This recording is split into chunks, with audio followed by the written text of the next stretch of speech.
abrir sus Biblias en Juan capítulo 20, en Juan 20, versículos 11 al 29.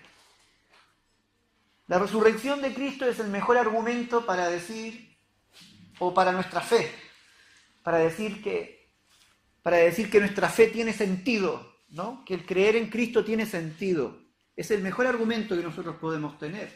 Es lo que hablábamos delante. Porque si Cristo no hubiese resucitado, vana sería nuestra fe. Y seríamos dignos de lástima. Que pobrecitos los cristianos, pobrecitos los cristianos evangélicos, los cristianos de cualquier índole, porque creen en un Cristo muerto, ¿no? Pero no es así. Nosotros creemos en un Cristo vivo, que vive, ¿no? Y no solamente porque algunos autores escribieron en la Biblia que Cristo había resucitado, sino porque hubieron testigos de aquello, ¿no? Jesús se apareció a mucha gente, dice que unos 500 personas como mínimo le vieron, otros y compartieron con él después de la resurrección por algunos días antes que él ascendiese al cielo. Entonces, es interesante de que la resurrección de Cristo no es algo que haya pasado desapercibido ni que se haya inventado, sino que hay un testimonio escrito, hay un testimonio de gente que lo vio resucitado y que dejó esa impresión, ¿no? Y dejó su testimonio allí. Entonces, es un buen argumento para que nuestra fe se mantenga. Pero bueno, aquí vamos a ver el argumento para otras cosas. 20, versículo 11 al 29. Dice, pero María estaba fuera llorando junto al sepulcro. María con algunas mujeres habían ido ese primer día de la semana, ese domingo por la mañana, muy de madrugada para poder llevar perfumes y perfumar el cuerpo de Jesús, ¿no? Como era la costumbre. Pero cuando llegaron se dieron cuenta que Jesús ya no estaba allí. Entonces estaban fuera llorando junto al sepulcro y mientras lloraba se inclinó para mirar dentro del sepulcro, dice la Biblia, y vio a dos ángeles con vestiduras blancas que estaban sentados el uno a la cabecera y el otro a los pies del cuerpo de Jesús, que de Jesús había sido puesto. Y le dijeron, mujeres, ¿por qué lloras? Le dijo, porque se han llevado a mi Señor y no sé dónde le han puesto. Cuando había dicho esto, se volvió y vio a Jesús que estaba allí. Mas no sabía que era Jesús, no le reconoció. Jesús le dijo, mujer, ¿por qué lloras? ¿A quién buscas? Ella pensaba que era el hortelano. Le dijo, Señor, si tú le has llevado, dime dónde lo has puesto y yo lo llevaré. Jesús le dijo, María. Volviéndose ella, le dijo, Raboni, ¿qué quiere decir maestro? Jesús le dijo, no me toques, porque aún no he subido a mi Padre, mas ve a mis hermanos y diles, subo a mi Padre y a vuestro Padre, a mi Dios y a vuestro Dios. Fue entonces María Magdalena para dar a los discípulos las nuevas de que había visto al Señor y que Él le había dicho estas cosas. Cuando llegó la noche de aquel mismo día, el primer día de la semana, el domingo por la noche, estando las puertas cerradas en el lugar donde los discípulos estaban reunidos por miedo de los judíos, vino Jesús y puesto en medio les dijo, paz a vosotros. Y cuando les hubo dicho esto, les mostró las manos y el costado. Y los discípulos se regocijaron viendo al Señor. Entonces Jesús le dijo otra vez, paz a vosotros. Como me envió el Padre, así también yo os envío. Y habiendo dicho esto, sopló y les dijo, recibid el Espíritu. A quienes remitieren los pecados les son remitidos y a quienes le retuvieren les son retenidos. Pero Tomás, uno de los 12, llamado Dídimo, no estaba con ellos cuando Jesús vino. Le dijeron, pues, los otros discípulos, al Señor hemos visto. Él les dijo, si no viere en sus manos la señal de los clavos y metiere mi dedo en el lugar de los clavos y metiere mi mano en su costado, no creeré. 8 días después, estaban otra vez sus discípulos dentro y con ellos Tomás. Llegó Jesús estando las puertas cerradas y se puso en medio y les dijo, paz a vosotros. Luego dijo a Tomás, pon aquí tu dedo y mira mis manos y acerca tu mano y métela en mi costado y no seas incrédulo, sino creyente.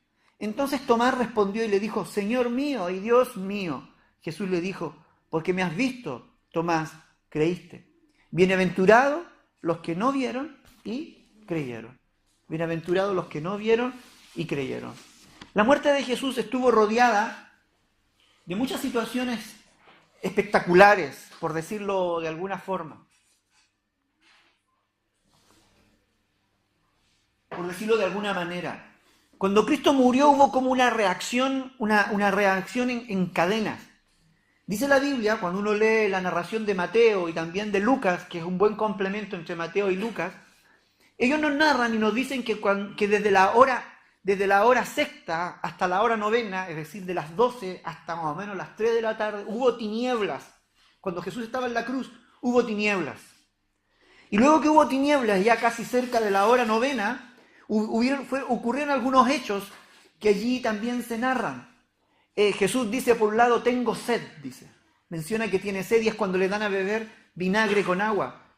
Pero cuando Cristo entrega su espíritu, dice la Biblia que hubieron terremotos. Hubo un terremoto, un gran terremoto que quebraba las rocas. Y no solamente ocurrió eso, sino dice que los sepulcros también se abrieron y muchos cuerpos de hombres santos, dice allí, resucitaron y vinieron a la ciudad a dar testimonio. Eso yo lo encontré espectacular. Yo digo, de repente la mamá ve llegar al hijo o la esposa ve llegar a su esposo y dice, tú no estabas allí enterradito hace algunos días y ¿qué haces aquí, no? Pero bueno, hubo gente que resucitó allí también. Mientras Cristo moría, mucha gente también resucitó. Otro hecho que ocurrió fue que el velo del templo se rasgó desde arriba hacia abajo. Un velo grueso allí, gordo, ¿no? Termina rompiéndose como si nada. Bueno, una serie de acontecimientos donde por un lado la naturaleza estaba diciendo alguien importante está muriendo y por otro lado una reacción también del ambiente espiritual que también estaba siendo conmovido con la muerte de Cristo. Es decir, cuando muere Cristo no muere un personaje común y corriente. No es un hombre más. Cuando tú y yo partamos, seguramente que no va a haber terremoto. A lo mucho estará nublado, si es que habrá eso, pero tinieblas no va a haber, te lo aseguro. Nadie va a resucitar por nuestra causa, lo más probable es que nadie resucite por nuestra causa. Ningún velo se va a romper y espero que no ocurra nada extraño. Nada va a pasar. Pero cuando Cristo murió hubo una conmoción en todos los ambientes. Porque quien estaba muriendo no era cualquier persona, era el Hijo de Dios. Pero también estaba muriendo una persona, un hombre inocente. La Biblia dice que Jesús no cometió pecado alguno.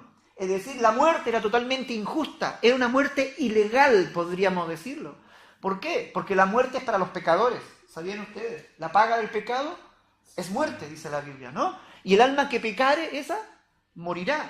¿Por qué tú y yo morimos? ¿Por qué nuestro cuerpo se descompone? ¿Por qué nosotros vamos envejeciendo y vamos camino a la muerte? Porque el pecado ha causado efecto en nuestra vida. Ha causado efecto, no solamente un efecto espiritual y moral, sino también un efecto físico. Por eso es que está la enfermedad y por eso es que viene también la muerte, viene la vejez a nuestra vida. Mira, eso tiene una cosa muy interesante. Antes que el hombre pecara no existía la muerte no había entrado.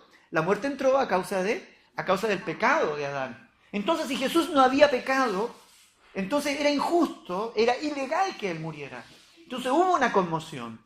Por otro lado, la esfera espiritual, las tinieblas sobre la tierra, hay algunos que dicen, y me gusta, y estoy un poco de parte de esa posición, ¿no? Que las tinieblas representaba cómo el mundo espiritual del ocultismo estaba tomando control, porque la luz que era Cristo estaba siendo apagada, se estaba extinguiendo. Entonces las tinieblas espirituales estaban tomando el control.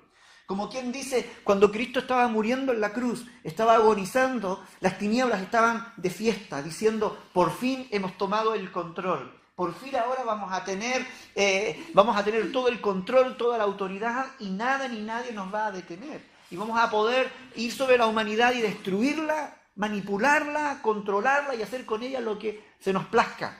Entonces las tinieblas estaban tomando el control. Y por un par de horas se vio eso de una forma graficada. Por otro lado, el velo del templo se rompía también. Eso tiene dos connotaciones. Por un lado está diciendo, podéis entrar al lugar santísimo. Podéis entrar a la presencia de Dios completamente. Ya no hay límites para acercarnos a Dios. Cristo estaba abriendo el camino para que nosotros llegásemos al Padre. Pero por otro lado también estaba diciendo Dios, ya no voy a habitar en este templo, me voy del templo y voy a habitar en la iglesia. Voy a habitar más tarde y voy a descender sobre la iglesia, sobre el cuerpo de Cristo.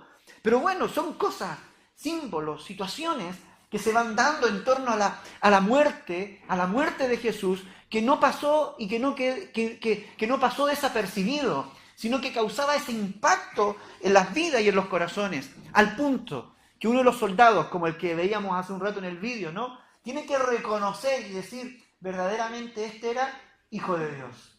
Verdaderamente este era hijo de Dios. No solamente un hijo, no, este era hijo de Dios. Realmente había algo de Dios en este hombre. Realmente era Dios actuando. Por muy humanamente que se comportaba, por muy débil que parecía, no, era Dios actuando a través de él.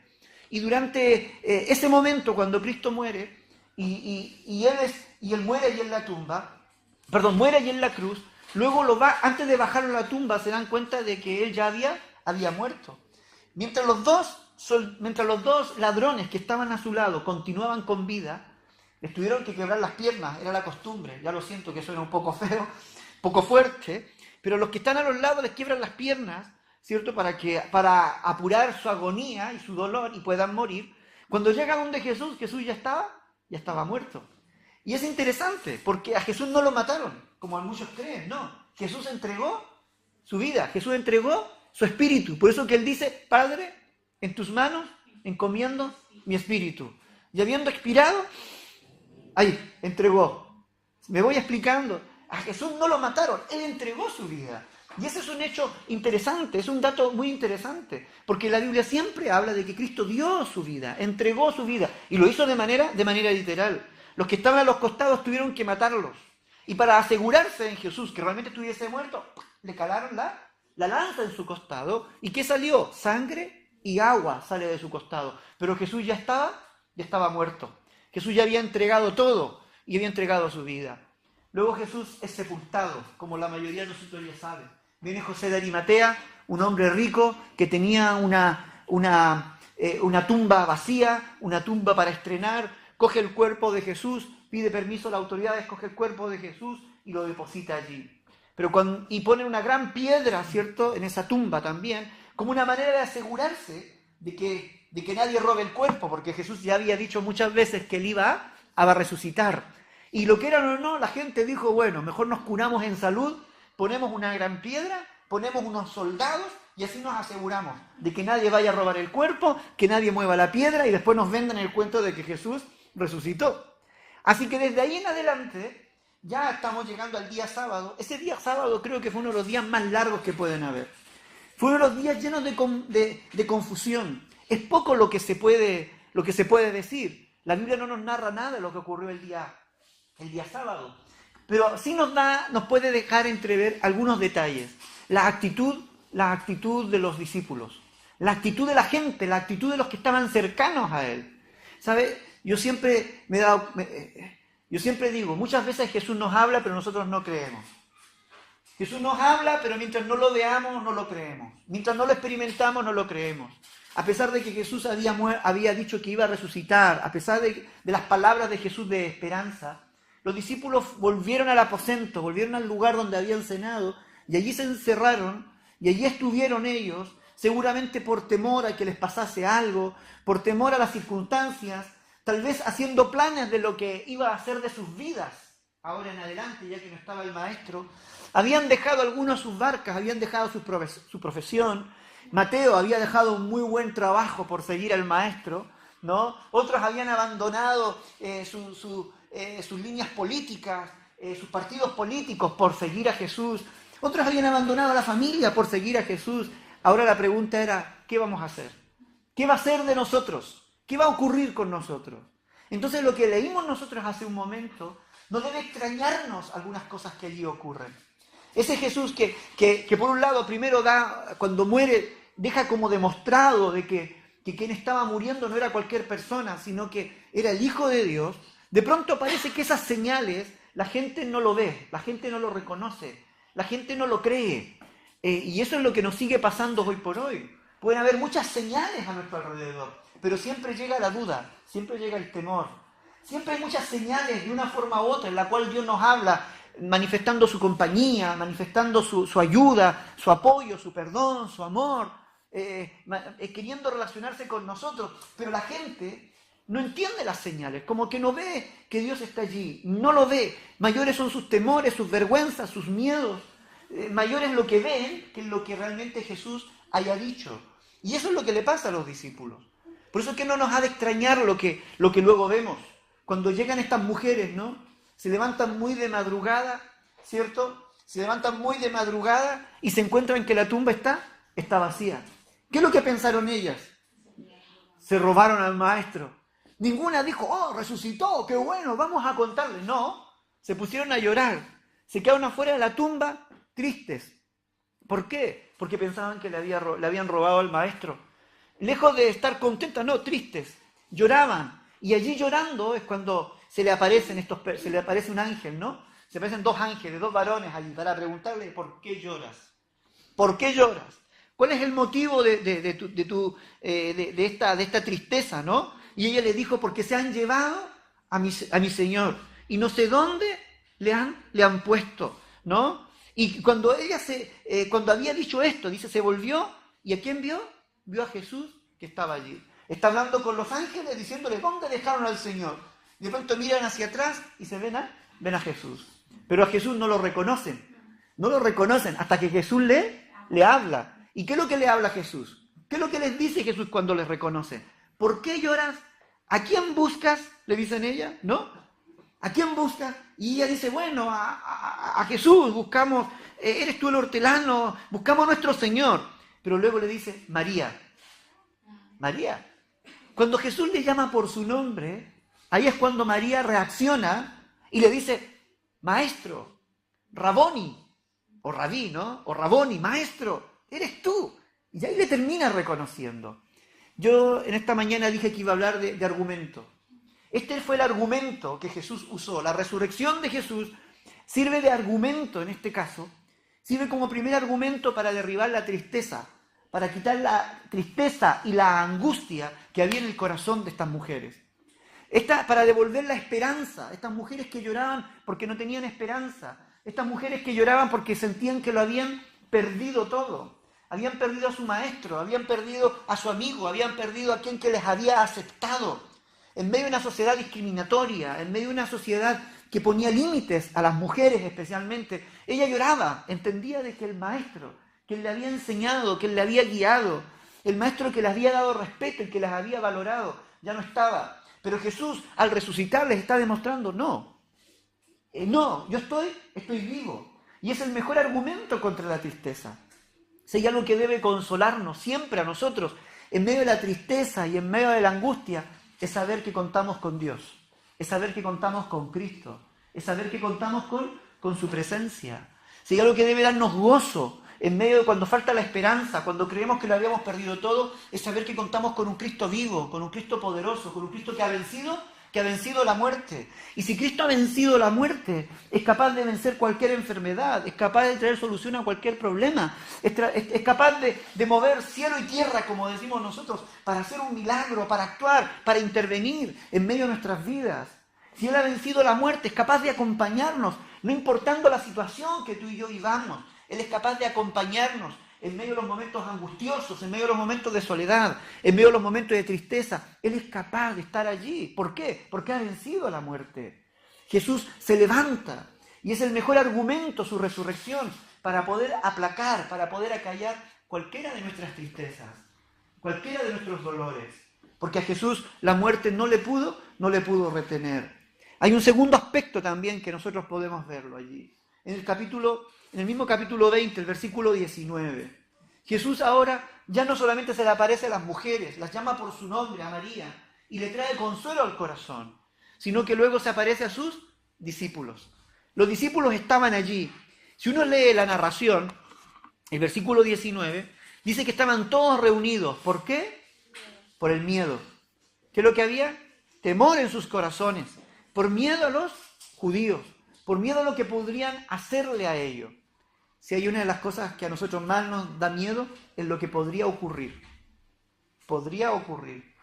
No lo que va a ocurrir, lo que podría ocurrir. ¿Te has dado cuenta? Cuando uno sabe lo que va a ocurrir, no tiene miedo. Pero cuando uno no sabe lo que va a ocurrir, tiene miedo. Puede pasar, puede ser.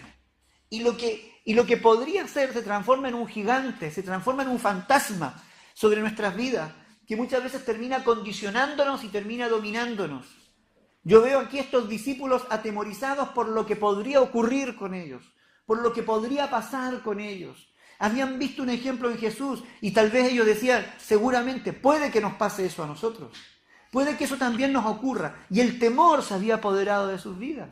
El temor a la muerte, el temor a la vergüenza que tuvo que pasar Jesús. El temor estaba allí controlándoles.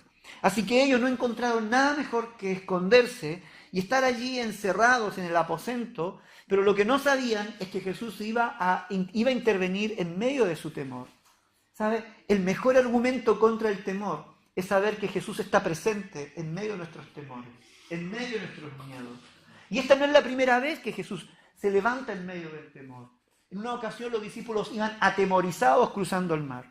Se había levantado el oleaje, había un gran viento, la barca estaba a punto de hundirse, ¿no? Pero Jesús dormía en un costado allí de la barca. Y los discípulos lo despiertan, ¿no? Porque estaban atemorizados, dicen, porque podían hundirse, tenían miedo de anegarse allí, ¿no? Y Jesús se levanta, reprende el mar, reprende el viento y se hace una gran bonanza, dice la Biblia, se hace una gran bonanza. Eso nos habla de un Jesús que interviene en medio de los temores, que interviene en medio de nuestros miedos, que interviene en medio de esos fantasmas que nosotros nos armamos, eso es miedo al futuro, el miedo a lo que va a ocurrir, el miedo a lo que va a pasar. Él interviene y se aparece y resucita para eso, para que nosotros no tengamos temor. Hay un texto que dice que el verdadero amor echa fuera el temor. Y eso a mí me encanta ese texto, porque si hay una cosa, o hay un indicador, mejor dicho, para saber si Dios está presente o no presente en un asunto, es saber si hay temor o no hay temor. Cuando Dios está presente en algo, o cuando Dios está ejecutando algo, actuando algo, te aseguro que no va a haber temor. Que es lo que va a haber todo lo contrario, va a haber paz. Cuando algo es humano, cuando algo es controlado por nosotros y por el sistema, incluso el enemigo es especialista a veces a traer situaciones, siempre hay temor. Y el diablo, si hay algo que le gusta hacer, es amplificar el temor. Porque los temores nos paralizan, el temor nos bloquea, el temor no nos deja ver las situaciones con realidad, en la correcta perspectiva. Los miedos nos congelan y dejamos de ver las cosas con claridad. Pero Jesús se levanta y resucita. La resurrección de Jesús es un argumento contra el temor. ¿Por qué? Porque Jesús vino a vencer el temor. La causa del temor y del miedo es el diablo mismo que infunde temor, infunde miedo. Es como un matón grande que se levanta, como un Goliat que se levanta frente a nosotros para vociferar, para humillarnos, para mantenernos allí estáticos, fríos. Pero Jesús se levanta como el que ha vencido al diablo, como el que ha vencido la muerte y ha vencido todos nuestros temores. Dios ha vencido todos tus temores, mis temores, los miedos de lo que podría ser, esos fantasmas que vienen. Jesús se levanta para poder vencer esos temores también en nuestras vidas. Y hay un tercer aspecto en el cual es el mejor argumento. Y eso está ya en el versículo 24 en adelante. Había uno que ese día no estaba allí cuando Jesús apareció. Cuando Jesús vino y quitó el temor de la gente, les dijo paz a vosotros, y les mostró el costado, y les mostró, ¿cierto?, las llagas y todo eso, había uno que no estaba allí, y ese era el famoso amigo Tomás. El famoso amigo Tomás, uno de los 12, también llamado el Dídimo, dice allí, no estaba con ellos cuando Jesús vino. Y cuando le dijeron, pues los otros discípulos, al Señor hemos visto, lo primero que él dice, ¿qué es lo que él dice? Si no viera en sus manos la señal de los clavos y metiera mi dedo en el lugar de los clavos, no creeré. Al Señor hemos visto, pues no te creo. No te creo. No te creo. ¿No? El mejor argumento contra el no te creo, contra la incredulidad, es que Jesús ha resucitado. La sola resurrección de Jesús es un argumento para aquellos que no quieren creer en Él. Y es una de las cosas muy interesantes en esta. Él dijo, yo tengo que verlo, tengo que vivir la experiencia, tengo que tocarlo, tengo que meter mi dedo allí en sus llagas, en sus cicatrices, tengo que tocarlo. Y a mí me encanta porque cuando a los 8 días después Jesús vuelve a aparecer a sus discípulos, ahí estaba Tomás. ¿Y qué es lo que hace Jesús con Tomás? Lo coge de una oreja y le dice, ¿por qué no crees? O de las dos, o del pecho. Y dice, no, ¿eres un incrédulo? No. Se le acerca y le dice, ven a meter tu mano. Lo invita a vivir una experiencia. Lo invita a acercarse, a vivirlo en primera persona. Dice, ven, pon tu mano aquí, toca, ya, vale. Ya dice, no, ya, que ya no es necesario, ¿no? No es necesario. No es necesario. Pero Jesús le da la clave. Le da la clave. Bienaventurados los que no vieron y creyeron. Los que no vieron y creyeron. Permítame decir algo aquí. El otro día lo conversábamos con Manuel. Esto no es una fe ciega. Esto es no vieron y creyeron, no se refiere a una fe ciega. Lo que Jesús está allí diciendo solamente no porque no lo hayas visto, no, porque Jesús ya lo había anunciado. Como Jesús lo había dicho, no importa si tú no lo ves, tú tienes que creerlo, porque Jesús ya lo había dicho. Si los discípulos te están diciendo que Jesús resucitó, porque Jesús ya lo había dicho, tú tendrías que confirmarlo y decirlo, fue verdad, entonces está aquí. Pero no poner en duda, ¿cierto?, lo que Jesús había dicho. Aquí no era un tema de ver o no ver, era un tema de creer lo que Jesús había dicho. Jesús había prometido que había de resucitar. Jesús había dicho, lo había nombrado y lo había dicho, pero por activa y por pasiva, lo había dicho de una forma y otra, lo había graficado de una manera u otra, había graficado que Él iba a resucitar.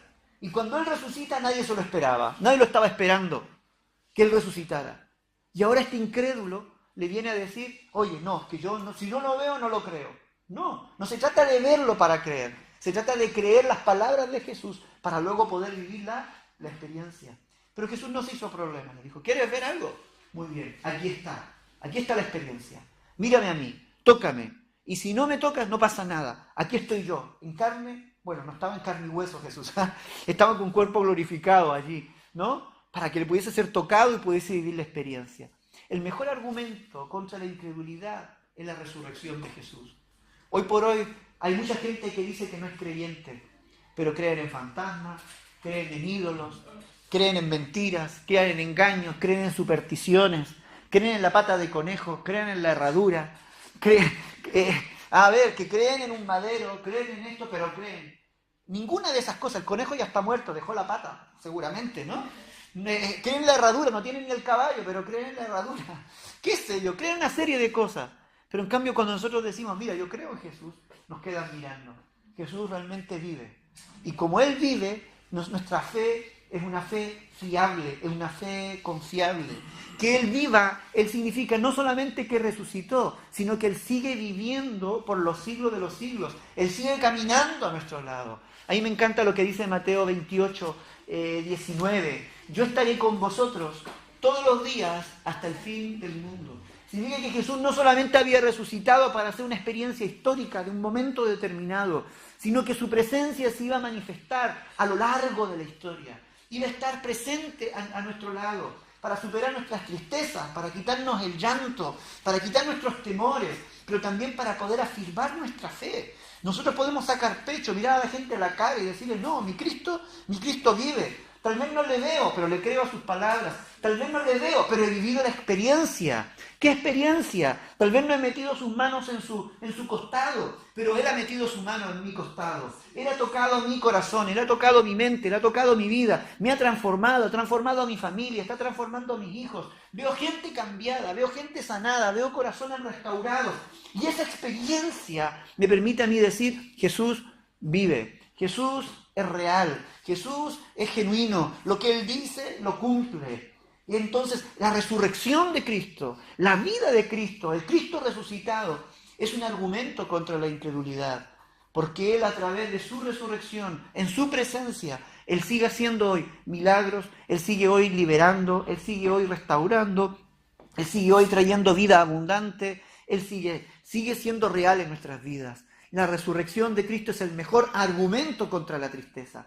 No sigas triste. Si viene la tristeza o viene el temor a buscar cabida en tu corazón y te llenas de pánico, llenas de miedo, aférrate a aquel que ha vencido la muerte y que ha vencido el temor. Aférrate a Él, cógete de su mano y que Él te permita superar cada situación en tu vida. Entrégale tu corazón, entrégale tu vida en las manos del vencedor. Y te aseguro que la tristeza y el temor huirán de tu presencia, huirán delante de ti. Es el mejor argumento contra la incredulidad. Cristo no es un argumento, no es un personaje histórico solamente. Cristo nos invita a que vivamos una experiencia de intimidad con Él, que le aprendamos a conocer, que le aprendamos a buscar. De esa manera todos los motivos para la tristeza, todos los motivos para el temor, todos los motivos para la incredulidad quedan derrumbados, porque el mejor argumento es que nosotros tenemos, ese Cristo resucitado ha venido a provocar alegría en vez de tristeza, paz en medio de temor,